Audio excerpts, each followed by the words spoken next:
Assalamualaikum. Salam sejahtera untuk semua. Cerita horor kali ini akan mengisahkan tentang Mbah Reso yang bisa mengetahui jika di pemakaman dekat rumahnya bakal ada penghuni baru. Ia mendapatkan petunjuk dari suara gamelan yang mengalun menjelang dini hari. Itulah gending kematian yang mengabarkan jika dalam waktu dekat akan ada orang yang meninggal dunia. Tak semua penghuni rumah di Mbah Reso mendapatkan firasat ini. Istri dan ketiga anaknya tidak ada yang pernah mendengar gending kematian tersebut. Sebelum saya melanjutkan cerita lebih detail, saya ucapkan terima kasih kepada kalian yang terus mendukung channel Misteri Verhal dengan memberikan komentar, tanda like, dan subscribe. Untuk kalian yang baru pertama kali mengunjungi channel ini, silahkan subscribe dan aktifkan tanda lonceng agar saat saya mengunggah konten baru kalian mendapatkan notifikasi. Tak lupa saya doakan kalian semua selalu dalam keadaan sehat, bahagia, dan tentu banyak rezeki. Amin amin ya robbal alamin. Saya kabarkan dulu rumah Mbah Reso. Rumah Mbah Reso ini rumah joglo khas adat Jawa Tengah. Rumahnya sangat luas, tetapi tidak memiliki bagian-bagian seperti halnya rumah joglo pada masa lalu yang terdiri dari 8 bagian, yaitu pendopo, pringgitan, emperan, omah, dalem, sentong, gandok, dan bagian belakang rumah. Rumah Mbah Reso tidak memiliki pendopo dan pringgitan. Rumah ini memiliki pekarangan yang cukup luas. Di bagian depan rumah terdapat pohon rambutan dan mangga yang sudah besar, sehingga memberi kesan rindang. Sementara di belakang rumah ada pohon kedondong dan beberapa pohon pisang. Di sebelah timur rumah ada papringan atau hutan bambu. Ini cukup luas, dan di dekat papringan inilah pemakaman kampung tersebut.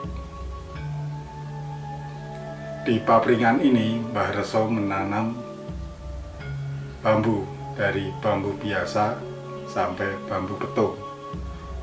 Bambu petung itu bambu yang memiliki daging lebih tebal dan ukurannya lebih besar dari bambu biasa.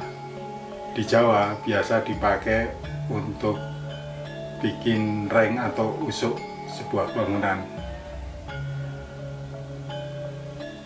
Pemakaman di kampung Mbah Reso ini terbilang aneh, nyeleneh dibanding pemakaman pada umumnya. Jika umumnya pemakaman itu berada di bagian belakang kampung, di tempat Mbah Reso ini pemakaman justru berada di dekat jalan masuk ke kampung. Jadi dari jalan utama itu ada jalan masuk, pemakaman berada di sebelah sini.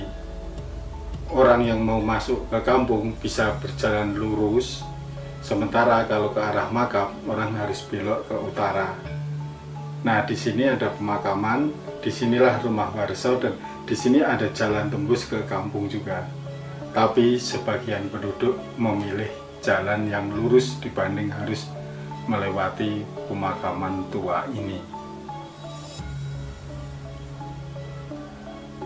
Pemakaman di kampung Mbah Reso ini termasuk pemakaman tua. Banyak sesepuh desa yang dimakamkan di tempat tersebut. termasuk leluhur Mbah Reso sendiri. Di sela-sela kesibukannya sebagai petani, Mbah Reso juga menjadi juru kunci di makam tersebut. Ia bertugas membersihkan dan merawat areal pemakaman. Ia mencabuti rumput-rumput yang ada di makam dan juga di tanah-tanah yang belum terpakai. Sejumlah orang yang tinggal di kota dan leluhurnya dimakamkan di kuburan tersebut menitipkan makamnya kepada Mbah Reso.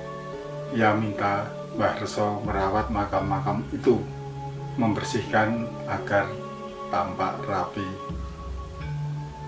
Sesekali Mbah Reso juga menjadi petunjuk jika ada ahli waris yang lupa di mana letak makam leluhurnya. Kalau harus mengelilingi untuk mencari, cukup melelahkan karena areal pemakaman ini cukup luas. Dan Mbah Reso hafal betul siapa aja yang dimakamkan di komplek tersebut.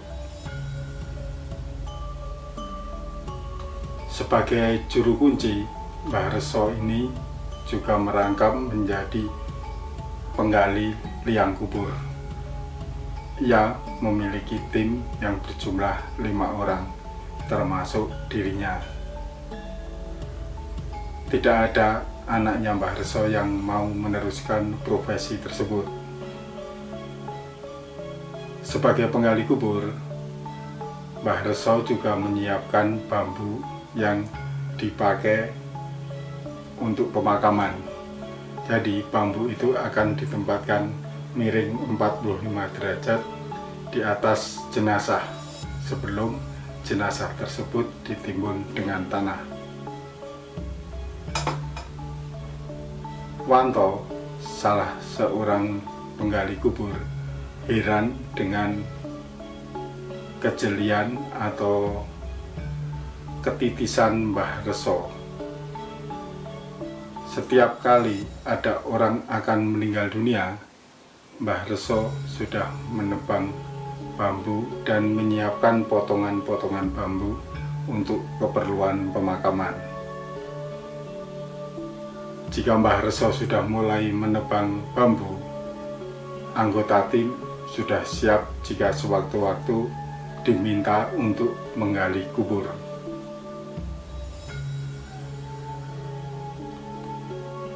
Karena penasaran dengan Mbah Reso, Wanto memberanikan diri bertanya kepada Mbah Reso, kenapa ia seperti tahu jika ada orang mau meninggal dunia.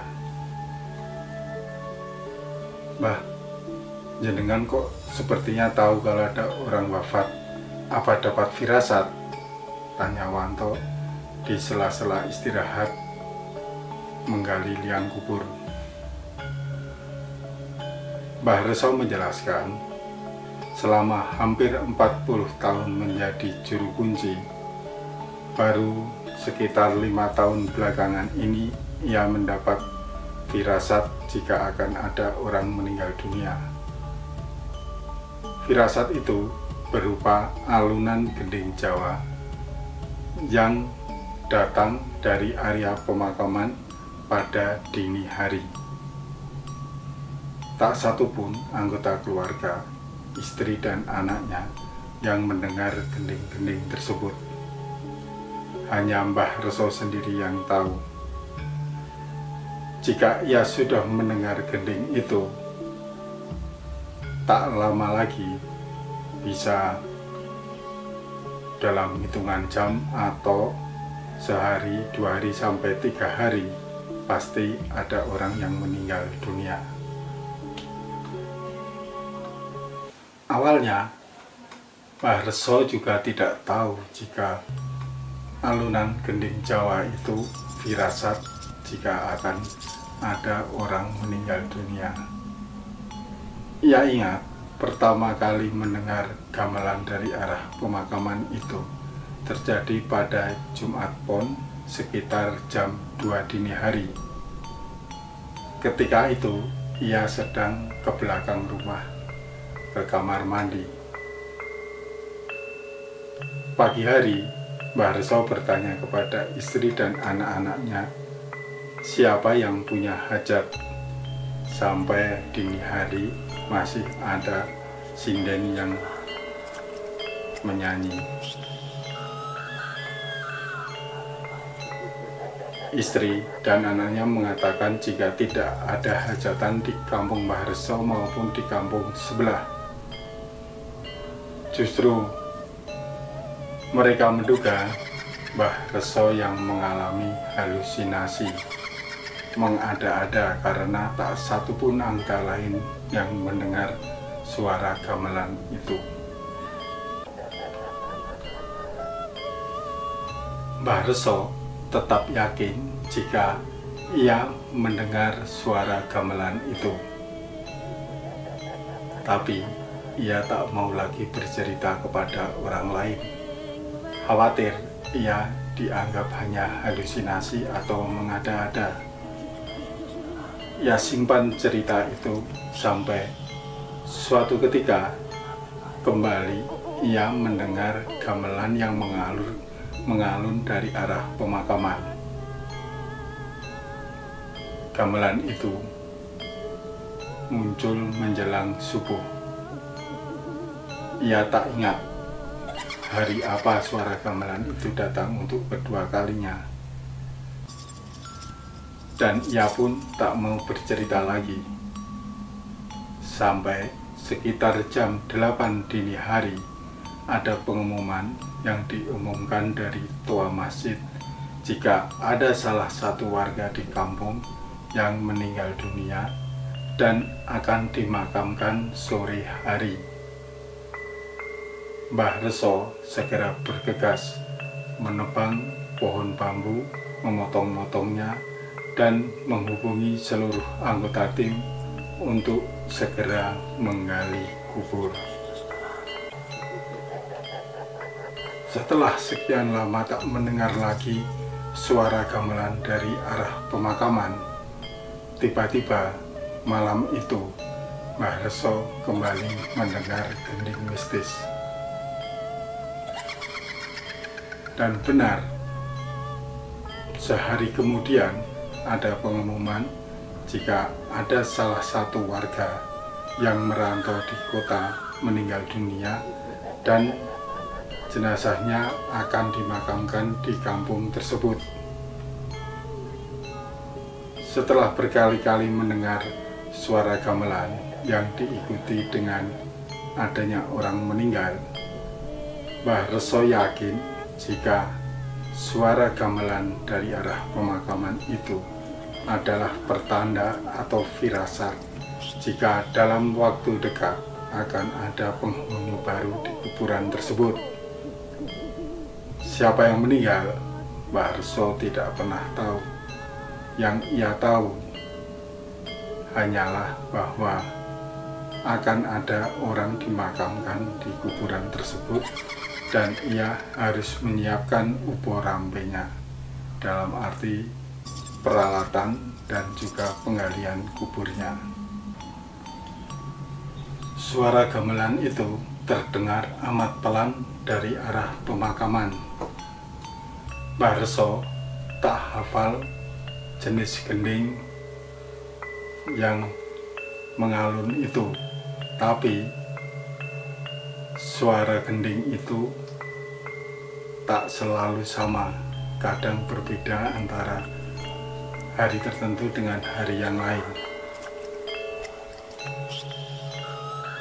Ada sejumlah gending untuk mengiring kematian di Jawa. Di Keraton Yogyakarta, saat pemakaman Mangkunegoro IX, gending yang dipakai untuk mengiringi pemakaman adalah gending Menyan Kobar, gending Kaler Mekeng, dan gending Renyep. Berbeda juga saat pemakaman Dalang Kiseno Nugroho. Ia diiringi gending Ladran Gajah Sena ciptaan Joko Poromo. Sementara itu, pemakaman Maestro Gamelan Rahayu Supanggah di Karanganyar, Jawa Tengah diiringi dengan gending pamet gasih yang memiliki arti kehilangan orang yang dicintai. Gending Akayitmo, yaitu roh yang sudah berpisah dengan raganya.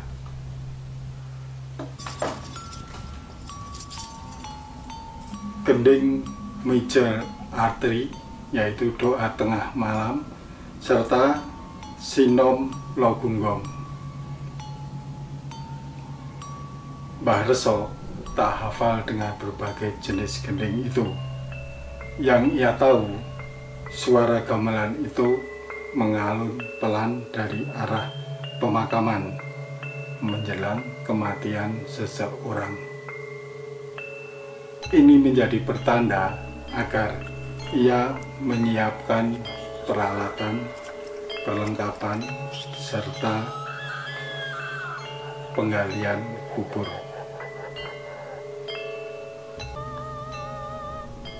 Kepada Wanto, Mbah Reso bercerita jika keluarga baru percaya jika Mbah Reso mendapat firasat akan adanya seseorang meninggal dunia setelah 6 bulan ia mendengar gending mistis tersebut. Asal Mbah Reso sudah menebang bambu dan menyiapkan pacul, sekop, dan piranti lain, keluarga tahu jika dalam waktu dekat akan ada orang yang meninggal dunia. Entah siapa yang memberi firasat itu, tapi firasat itu meringankan kerja Mbah Reso, sehingga ia yang sudah sepuh tak harus tergopoh-gopoh menebang bambu, memotong, dan juga menggali kubur secara bersamaan.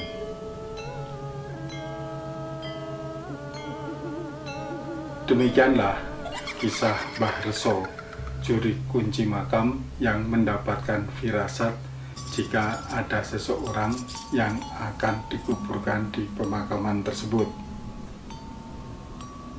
Untuk kalian yang memiliki cerita horor atau cerita mistis dan ingin menjadi narasumber, silahkan hubungi saya melalui email misteri.verhal@gmail.com. Ikuti terus channel Misteri Verhal untuk mendapatkan cerita-cerita horor dan menyeramkan. Dah, sampai jumpa. Wassalamualaikum warahmatullahi wabarakatuh.